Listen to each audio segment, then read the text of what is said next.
Alors, de nouveau, excusez-nous. Il semblerait que ce soir, nous ayons quelques petits problèmes techniques, mais voyez-vous, je crois qu'il ne faut pas s'inquiéter, il ne faut pas s'affoler, parce que toutes ces choses ne sont pas si importantes que cela. Ce qui est important, c'est la foi dans le Seigneur Jésus. Il obligea ses disciples à monter dans la barque et à passer avant lui de l'autre côté vers Bethsaïda, pendant que lui-même renverrait la foule. Quand il l'eut renvoyé, il s'en alla sur la montagne pour prier. Le soir étant venu, la barque était au milieu de la mer et Jésus était seul à terre. Il vit qu'ils avaient beaucoup de peine à ramer car le vent leur était contraire. À la 4e veille de la nuit environ, il alla vers eux marchant sur la mer et il voulait les dépasser. Quand ils le virent marcher sur la mer, ils crurent que c'était un fantôme et ils poussèrent des cris, car ils le voyaient tous et ils étaient troublés. Aussitôt, Jésus leur parla et leur dit, « Rassurez-vous, c'est moi, n'ayez pas peur. » Puis il monta avec eux dans la barque et le vent cessa.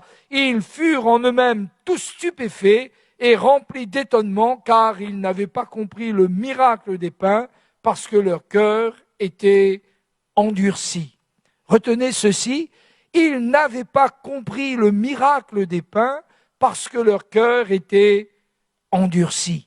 Et pourtant, Jésus venait de faire un miracle extraordinaire. Avec 5 pains et 2 poissons, il a nourri 5000 hommes, sans compter les femmes et les enfants. N'est-ce pas extraordinaire, chers amis? N'est-ce pas d'un tel sauveur que nous avons besoin, vous et moi, qui est capable d'abonder dans sa grâce merveilleuse et qui est capable de multiplier le peu que nous avons. Ça, c'est la particularité de notre Dieu, ça, c'est la particularité du Seigneur Jésus. Et après ce miracle, vous êtes d'accord avec moi que vous et moi, si nous étions présents et que nous avions été nous-mêmes les spectateurs d'un tel miracle, eh bien quelque chose se serait peut-être passé en nous, mais la Bible dit qu'eux, ils n'avaient pas compris ce miracle, parce que leur cœur était endurci.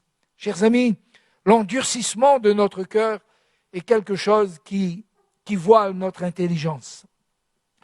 L'endurcissement de notre cœur est quelque chose qui nous empêche de saisir la rencontre avec Dieu, de saisir la grâce de Dieu, de saisir la parole de Dieu. C'est pourquoi, en entendant l'Évangile, le Saint-Esprit dit, si aujourd'hui vous entendez sa parole, n'endurcissez pas votre cœur. Voilà, que notre cœur soit grandement ouvert ce soir. Et si ton cœur est ouvert ce soir, et si tu écoutes la parole de Dieu avec un cœur docile, avec un cœur ouvert, eh bien toi aussi ce soir, mon ami, tu expérimenteras dans ta vie la puissance du Seigneur. Alors le texte que nous venons de lire, il commence ainsi, aussitôt après, il obligea ses disciples à monter dans la barque et à passer avant lui de l'autre côté. L'obligation. Voilà. On est dans une génération où on n'aime pas trop être obligé. On aime faire les choses à notre rythme, avec notre bon vouloir, les faire ou ne pas les faire. Eh bien, ici, la Bible nous dit que Jésus obligea ses disciples à monter dans la barque et à passer avant lui sur l'autre rive. Voyez-vous, chers amis, il y a dans l'obligation de Dieu pour l'homme une direction. Quand le Seigneur nous oblige à faire quelque chose, quand il nous contraint à faire quelque chose, malgré ce que nous pourrons penser ou de la manière où nous raisonnons, c'est parce qu'en réalité, il veut nous bénir. Il veut nous bénir. Et la meilleure manière pour nous de répondre à l'obligation de Dieu, c'est par la foi. Quand Dieu vous dit quelque chose, même si vous ne le comprenez pas, obéissez. Parce que en obéissant, il y aura certainement pour vous une bénédiction. Nous ne comprenons pas tout. La Bible dit que les pensées de Dieu sont au-dessus de nos pensées. Ses voies sont au-dessus de nos voies. Et cependant, ce que nous pouvons dire, c'est que le Seigneur ne se trompe jamais. Quand le Seigneur te montre le chemin, quand le Seigneur te dit, voici le chemin, marche-y, ou bien, va dans cette direction, sache, mon ami, qu'il ne se trompe pas. Qu'il ne se trompe pas, mais au contraire, il te montre la voie, il te montre la direction dans laquelle, eh bien, tu trouveras, eh bien, la délivrance, dans laquelle tu trouveras, eh bien, la bénédiction de Dieu pour ta vie. Savez-vous ce que la Bible dit? La Bible dit que ce n'est pas à l'homme, quand il marche, de diriger ses pas. Voilà. Ce n'est pas à l'homme, quand il marche, de diriger ses pas. La Bible dit que pour tous ceux qui écoutent la voix du Seigneur, pour tous ceux qui sont dociles, eh bien, à l'Esprit du Seigneur, ils vont entendre derrière eux cette voix qui leur dira, voici le chemin, marche-y. Voyez-vous, mes amis, le Seigneur est le chemin. Jésus a dit dans l'Évangile, je suis le chemin, je suis la vérité et je suis la vie. Nul ne vient au Père que par moi. Et en acceptant l'obligation de Dieu, en acceptant le commandement de Dieu pour notre vie, eh bien, chers amis, vous pouvez être sûrs que nous trouverons la bénédiction. Voilà. Parce que nous sommes dans le chemin de l'obéissance. Souvent, nous faisons des choix. Nous disons, je veux aller là-bas. Et nous disons, ah, qu'est-ce que j'ai fait après? Je me suis trompé. Souvent, nous faisons des choix qui nous semblent justes et bons au moment où nous les prenons, mais avec un peu de temps, après quelques temps, nous disons, malheur à moi, car j'ai été un insensé. J'ai fait un choix, et dans ce choix, malheureusement, je me retrouve dans une grande difficulté. Dieu dit dans sa parole, voici, j'ai mis devant vous la vie et la mort, mais voyez-vous, il ne nous laisse même pas le choix. Si, nous avons le choix, mais en fin de compte, il veut influencer notre choix quand il dit « choisis la vie afin que tu vives ». J'ai mis devant toi la vie et la mort, mais choisis la vie afin que tu vives. Quand Dieu a dit à Adam et à Ève, vous ne mangerez pas de l'arbre de la connaissance du bien et du mal. C'était un commandement qu'il leur avait donné. Mais nous découvrons que tant qu'ils obéissaient à ce commandement, la présence de Dieu était leur partage. La joie de Dieu était leur partage. L'équilibre et la gloire de Dieu se révélaient par la parole de Dieu, eh bien, lorsque le Seigneur venait à leur rencontre. Mais dès qu'ils ont désobéi, dès qu'ils ont dit, mais nous voulons faire notre expérience. Nous voulons choisir, eh bien, selon notre propre cœur, influencé par le tentateur, par le serpent ancien qui est le diable. La Bible dit qu'à partir de ce moment-là, la mort est entrée dans le monde. Et la mort s'est étendue à tous les hommes. Par la désobéissance d'un seul, nous dit la Bible, la mort s'est étendue à tous les hommes. Alors, voyez-vous, dans l'obligation de Dieu, dans le commandement de Dieu, il y a pour nous la vie, et quelle vie? La vie abondante. La Bible dit, quand il l'eut renvoyé, il s'en alla sur la montagne pour prier. Et la deuxième chose que nous pouvons souligner ici, ou la question que nous pourrions nous poser en lisant ce texte, où est le Seigneur? La Bible dit ici que Jésus est allé sur la montagne pour prier. Mais peut-être que quelqu'un s'interroge et pourrait me poser cette question, mais monsieur, où est le Seigneur? À l'heure où je vous prêche l'Évangile, à l'heure où je vous annonce la bonne nouvelle du royaume de Dieu, à l'heure où je vous dis, eh bien, il est bon pour vous d'obéir au commandement de Dieu pour votre vie. Où est le Seigneur? Eh bien, le Seigneur, la Bible dit qu'il est au ciel, qu'il s'est assis à la droite de Dieu dans les lieux célestes. Mais voyez-vous, ce Seigneur qui est au ciel, il est aussi au milieu de nous. Ce Jésus qui est assis à la droite de Dieu dans les lieux célestes et qui a reçu du Père toute autorité, tout pouvoir, dans le ciel, sur la terre et sous la terre. Voyez-vous, mes amis, ce Jésus-là, il est aussi au milieu de nous. Parce que ce même Jésus a dit que là où 2 ou 3 sont réunis en mon nom, je suis au milieu d'eux. Et l'évangile que nous prêchons, eh bien, nous apprend que le Seigneur est près de nous. La Bible dit que le Seigneur est assis sur un trône très élevé, mais il dit aussi, la Bible dit aussi que le Seigneur est avec l'homme dont l'esprit est abattu. L'apôtre Paul dit que la parole que nous prêchons, qui est la parole de notre Dieu, eh bien, nous révèle que nous n'avons pas besoin de monter au ciel. Nous n'avons pas besoin de descendre au séjour des morts, mais la parole est près de nous. Elle est dans notre bouche, elle est dans notre cœur. Si nous confessons de notre bouche que Jésus est le Seigneur, et si nous croyons dans notre cœur que Dieu l'a ressuscité des morts, la Bible dit que nous serons sauvés. Amen.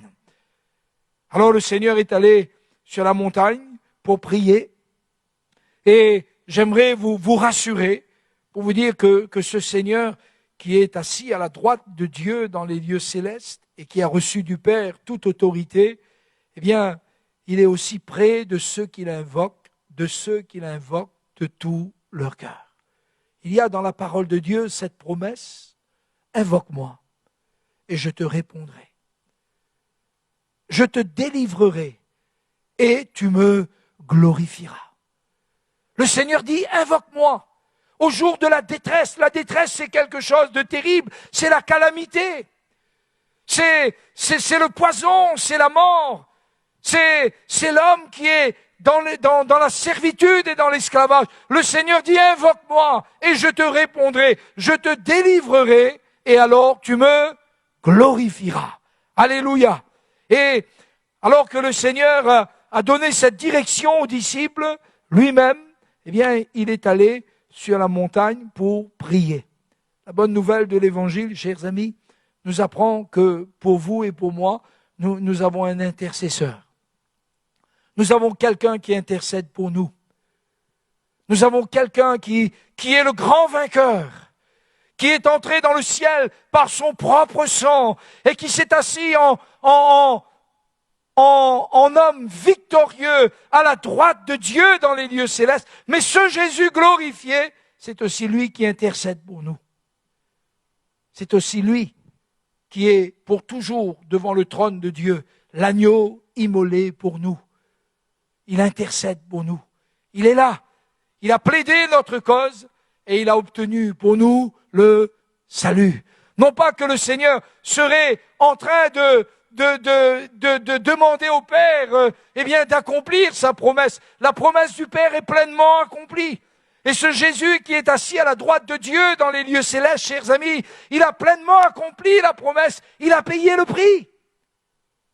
Et la Bible dit qu'en mourant sur la croix, il a dit au Père, voici, Père, tout est accompli. Je remets mon esprit entre tes mains. Et la Bible dit qu'à ce moment précis, le voile qui était dans le temple, qui séparait le lieu saint du lieu très saint, s'est déchiré du haut jusqu'en bas. Et en Jésus, nous sommes bénis. En Jésus, notre cas est réglé. En Jésus, nos péchés sont pardonnés. En Jésus, nos maladies sont guéries. En Jésus, nous avons la vie et la vie éternelle.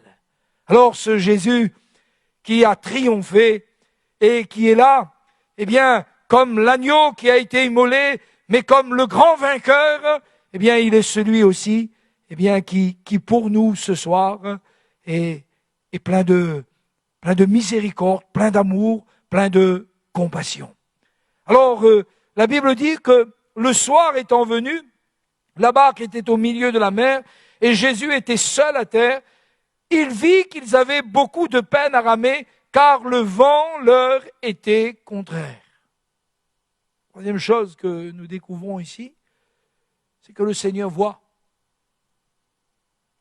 Souvent dans la parole de Dieu, eh bien, le Seigneur proclame cette grande vérité en se glorifiant par sa parole. Il dit ceci, voici, je suis vivant, dit le Seigneur.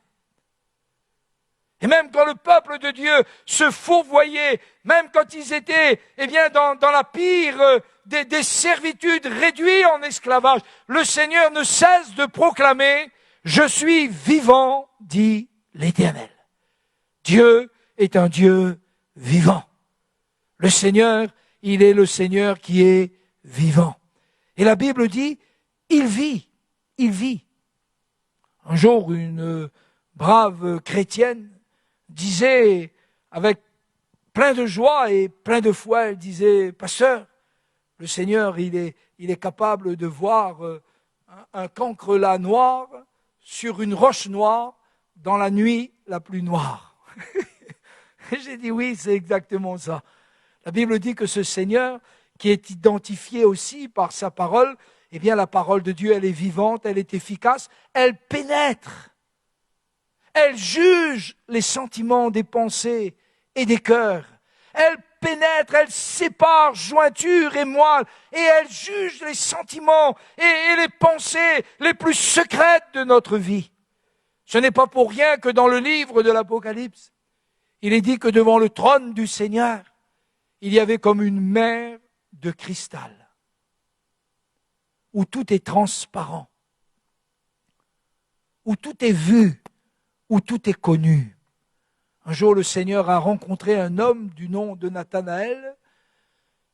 Philippe est allé le voir et lui a dit, nous avons trouvé le Messie, celui dont Moïse a parlé, dans les livres. Et Nathanaël, il disait à son frère Philippe, mais peut-il venir quelque chose de bon de Nazareth? Et Philippe, il a été très simple, il a dit ceci, viens et vois. Chers amis, venez et voyez. Venez et voyez. Et Nathanaël, il a dit, d'accord, je vais venir voir. Ne serait-ce que par curiosité, je vais venir voir celui dont tu me parles. Et quand il est arrivé au-devant de Jésus, Jésus l'a regardé. Et Jésus lui a dit, voici un Israélite dans lequel il n'y a point de fraude. Waouh! Qu'est-ce que Jésus a vu? Qu'est-ce que Jésus a pu voir chez Nathanaël? Il a vu les pensées de son cœur. Il a vu l'état de son cœur. Quand nous nous regardons les uns les autres, nous ne voyons que dans l'apparence. Mais quand Dieu nous regarde, il voit notre cœur. Il voit ce qui est caché en nous. C'est pourquoi, lorsqu'il exerce ses jugements, il l'exerce dans une pleine justice. Parce qu'il l'exerce dans une pleine connaissance. Et Nathanaël, il a été étonné, il a dit, mais Seigneur, d'où me connais-tu? Je t'ai jamais vu, tu ne m'as jamais vu, d'où me connais-tu? Et Jésus lui dit, avant que Philippe ne t'appelle, quand tu étais sous le figuier, mes yeux te voyaient. Et là, Nathanaël, il a dit, Rabbi, tu es le Christ, tu es le Fils du Dieu vivant.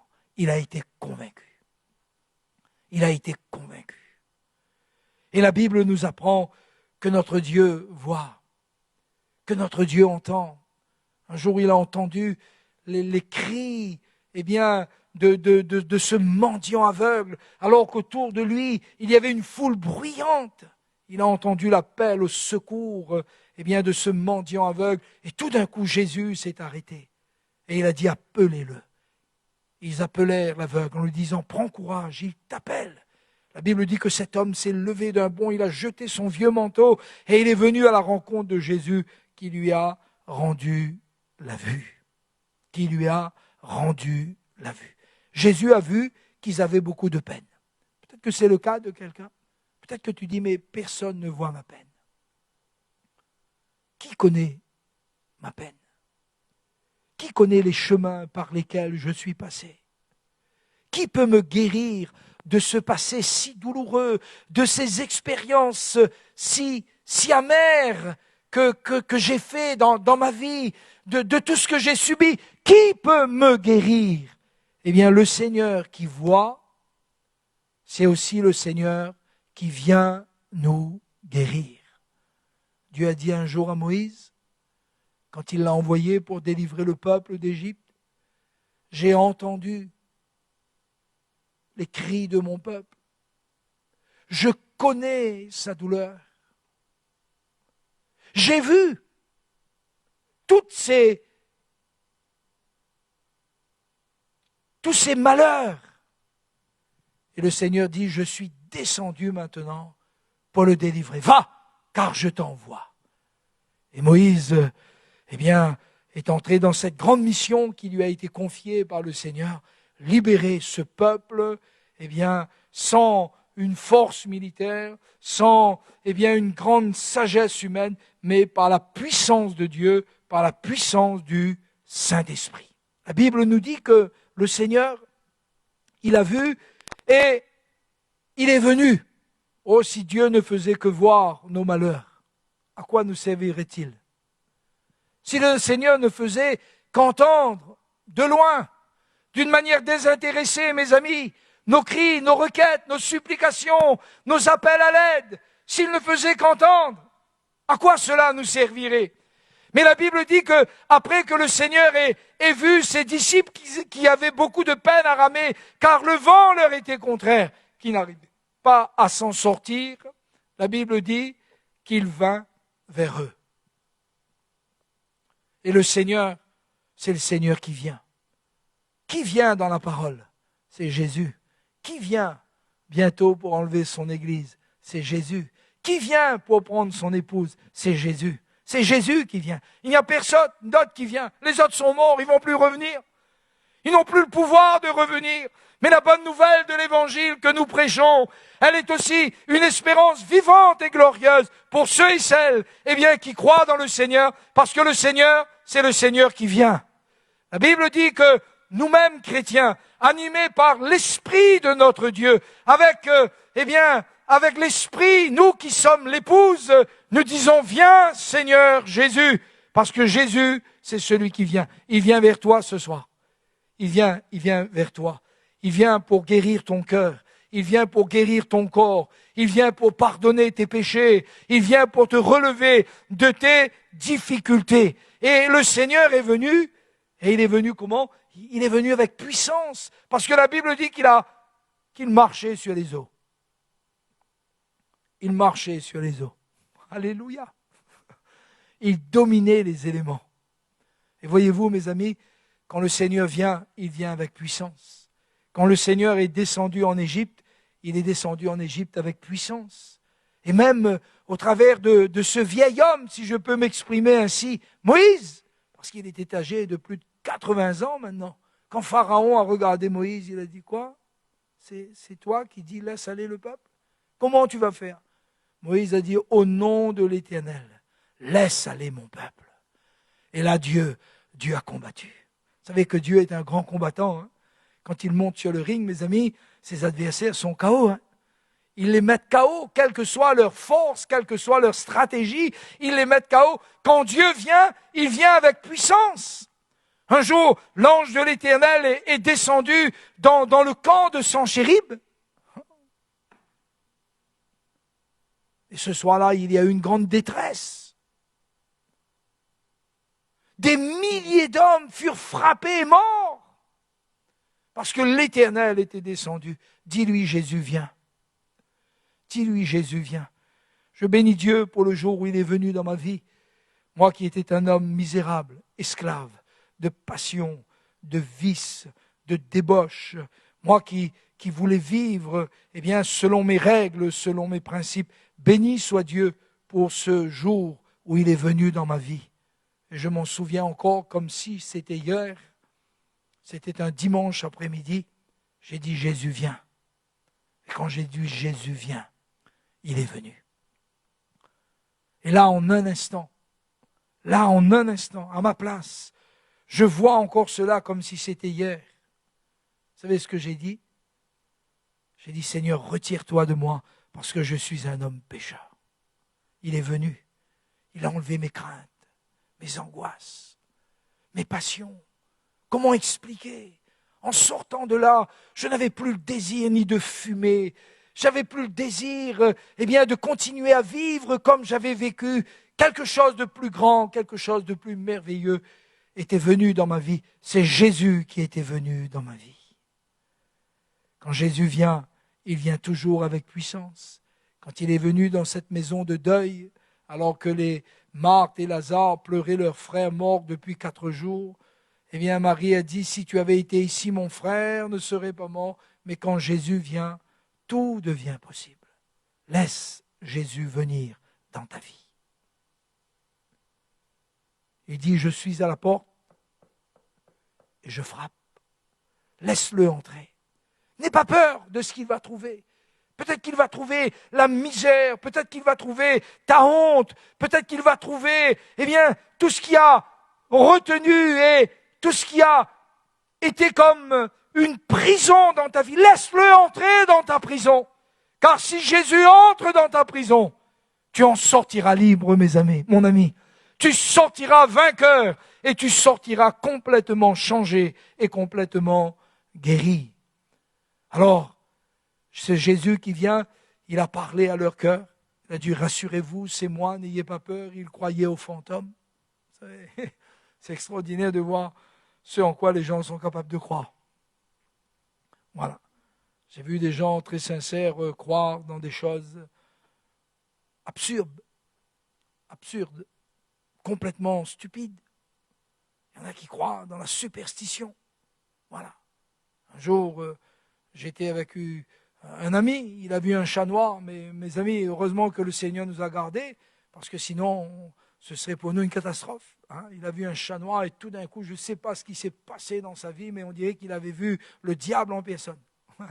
Voilà. Les gens sont superstitieux, ils croient dans beaucoup de choses. Ici même, les disciples de Jésus, je ne sais pas comment ça se passait, mais ils croyaient que c'était un fantôme. Vous croyez aux fantômes? Moi, je ne crois pas aux fantômes. Je crois en Dieu, je crois dans les puissances célestes, je crois aussi, parce que la Bible parle dans les puissances des ténèbres, mais les fantômes, ça n'existe pas.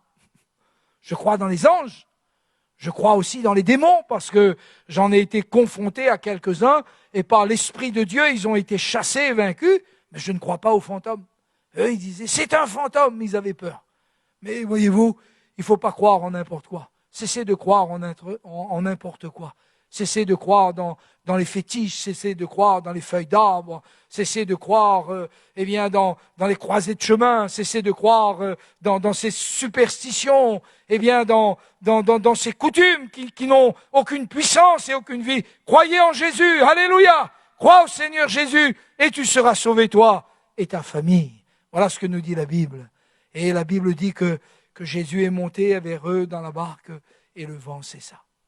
Et ce soir, mon ami, j'aimerais conclure. Laisse Jésus entrer dans ta vie, afin que tes tempêtes cessent. Laisse Jésus entrer dans ta vie, afin que ta prison s'ouvre. Laisse Jésus entrer dans ta vie, afin que tu ne sois plus superstitieux, mais que tu reçoives la foi véritable, et que tu deviennes un enfant de Dieu, en acceptant Jésus dans ton cœur, comme ton Seigneur et comme ton Sauveur personnel. Alléluia. Voulons-nous prier quelques instants? Oh, j'aimerais prier ce soir en croyant que Jésus est à la droite de Dieu, mais en croyant aussi qu'il est près de ceux qui l'invoquent, il est près de ceux qui écoutent sa parole. Et là où tu es ce soir, mon ami, à cause de ta foi dans la parole de Dieu et dans le Seigneur Jésus, tu peux expérimenter la grâce et la puissance du Seigneur. Crois au Seigneur Jésus et tu seras sauvé, toi et ta famille. Prions ensemble quelques instants. Seigneur, nous voulons te remercier pour ces moments que nous avons partagés. Cette parole de l'Évangile, nous l'avons nous-mêmes prêchée 1000 fois et peut-être bien plus même. Mais chaque fois que nous en parlons, nous réalisons que tu es le Dieu vivant et vrai. Nous réalisons que tu es le Dieu puissant.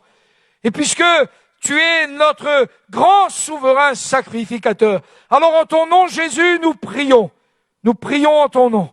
Pour que les hommes et les femmes soient libérés. Nous prions en ton nom, Jésus. Pour que les malades soient guéris. Nous prions en ton nom, Jésus. Nous prions en ton nom. Nous prions le Père qui est dans le ciel. Au nom de Jésus. Pour que la paix vienne dans le cœur des hommes et des femmes. Pour que ce soir-là, dans leur cœur, ils soient libérés. Mon ami, toi qui écoutes le message maintenant, tu peux prier avec moi quelques instants. Fais-le simplement. Dis avec moi, Seigneur Jésus, je crois. Je crois que tu es le Christ. Je crois que tu es le Fils du Dieu vivant. Et maintenant, je te prie, étends ta main dans ma vie. Seigneur, viens maintenant. Change mes ténèbres en lumière. Change ma peur, Seigneur, en joie. Change mes craintes en espérance. Change la superstition de ma vie en une foi véritable qui va me sauver. Seigneur, je t'ouvre mon cœur. Je t'ouvre mon cœur. Viens maintenant. Seigneur, je te donne gloire et je te dis merci pour tout ce que tu feras dans le nom de Jésus, notre Père qui est dans le ciel. Amen. Amen. Chers amis, nous avons été heureux de partager ces moments, mais encore un peu de jours, très peu, et nous allons pouvoir nous réunir. Vous savez que ce week-end, nous allons redémarrer nos réunions dans nos lieux de culte. Voilà. Ce redémarrage, si je peux m'exprimer ainsi, je ne sais pas si c'est convenable ce que je dis, redémarrer, oui, je pense que ça peut se dire, eh bien, aura lieu progressivement. Voyez-vous, dans notre lieu de culte, nous allons pouvoir accueillir 120 personnes, puisque le gouvernement, la loi, nous impose d'avoir une distanciation au moins de 4 mètres carrés par personne. Voilà. C'est-à-dire 1 mètre de chaque côté. 1 mètre devant, 1 mètre derrière, 1 mètre à droite, 1 mètre à gauche. Mais ce qui est merveilleux, c'est que Jésus est devant, derrière, à droite et à gauche. Donc, il n'y a pas de problème pour nous. Donc, nous serons obligés de respecter la distanciation dans nos lieux de culte. Donc, nous les avons déjà préparés. Nous avons déjà mis au démarquage au sol. Nous donnerons les consignes de sécurité et nous vous rappelons que ce week-end, nous allons pouvoir accueillir seulement à partir de groupes.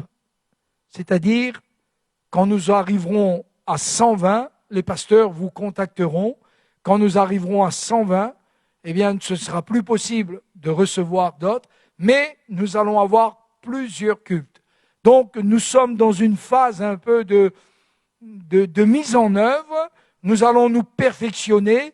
Je rappelle également que, obligatoirement, ceux qui seront présents devront obligatoirement avoir le masque. C'est une obligation.